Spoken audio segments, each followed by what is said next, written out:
ಯಶವಂತಪುರ ಕ್ಷೇತ್ರದ ಉಳ್ಳಾಳವಾಡಿನ ಸೊನ್ನೆನಹಳ್ಳಿ ಗ್ರಾಮ ಮತ್ತು ಅಕ್ಕಪಕ್ಕ ಗ್ರಾಮಸ್ಥರೆಲ್ಲ ಸೇರಿ ನಾವು ಹುಟ್ಟುಹಬ್ಬ ಆಚರಣೆ ಮಾಡ್ತಾವ್ರೆ. ಅವ್ರಿಗೆ ಅಭಿನಂದನೆ ಸಲ್ಲಿಸ್ತೀನಿ. 2025ರಲ್ಲಿ ಎಲ್ಲರೂ ಆರೋಗ್ಯವಾಗಿ ಆಯುಷ್ ಕೊಡಲಿ ಎಂದು ಕಾಪಾಡಲಿ ಎಂದು ನಾನು ಅಭಿನಂದಿಸ್ತೀನಿ. ಇವತ್ತು ಕಾರ್ಯಕ್ರಮ ನಮ್ಮೂರು ದೇವತೆಗಳನ್ನೆಲ್ಲ ನಾವು ದರ್ಶನ ಪಡ್ಕೊಂಡು ಎಲ್ಲೆಲ್ಲಿ ಹೇಳ್ತಾರೋ ಅಲ್ಲಿ ಹೋಗಿ ನಾನು ಕೇಕ್ ಕಟ್ ಮಾಡ್ತೀನಿ ಅಷ್ಟೇ. ಉಳ್ಳಾಳವಾಡಿನ ನಮ್ಮ ಪಕ್ಷದ ಮುಖಂಡರು, ಯುವ ನಾಯಕರು, ಸಮಾಜ ಸೇವಕರು ಆದಂಥ ದೇವರಾಜರವರಿಗೆ ಹುಟ್ಟುಹಬ್ಬದ ಶುಭಾಶಯಗಳನ್ನ ಅರ್ಪಿಸಲಿಕ್ಕೆ ಬಯಸ್ತಾ, ಭಗವಂತ ದೇವರಾಜರವರಿಗೆ ಮತ್ತು ಕುಟುಂಬ ವರ್ಗದವರಿಗೆ ಒಳ್ಳೆಯ ಆಯುಷ್ಯ ಆರೋಗ್ಯ ಭಾಗ್ಯವನ್ನು ಕೊಟ್ಟು ಸುಖ ಶಾಂತಿ ಸಮೃದ್ಧಿಯನ್ನು ಕೊಟ್ಟು ಆಶೀರ್ವಾದ ಮಾಡಲಿ ಅಂತೇಳಿ ಪ್ರಾರ್ಥನೆಯನ್ನು ಮಾಡ್ತಾ,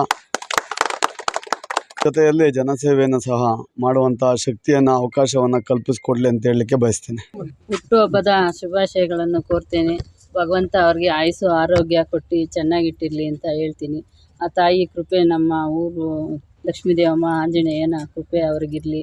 ಭಗವಂತ ಅವ್ರಿಗೆ ಇನ್ನೂ ಮುಂದೆ ಜನಸೇವೆ ಮಾಡೋ ಭಾಗ್ಯ ಕೊಡಲಿ, ಶಕ್ತಿ ಕೊಡಲಿ ಅಂತ ಕೇಳ್ಕೊ.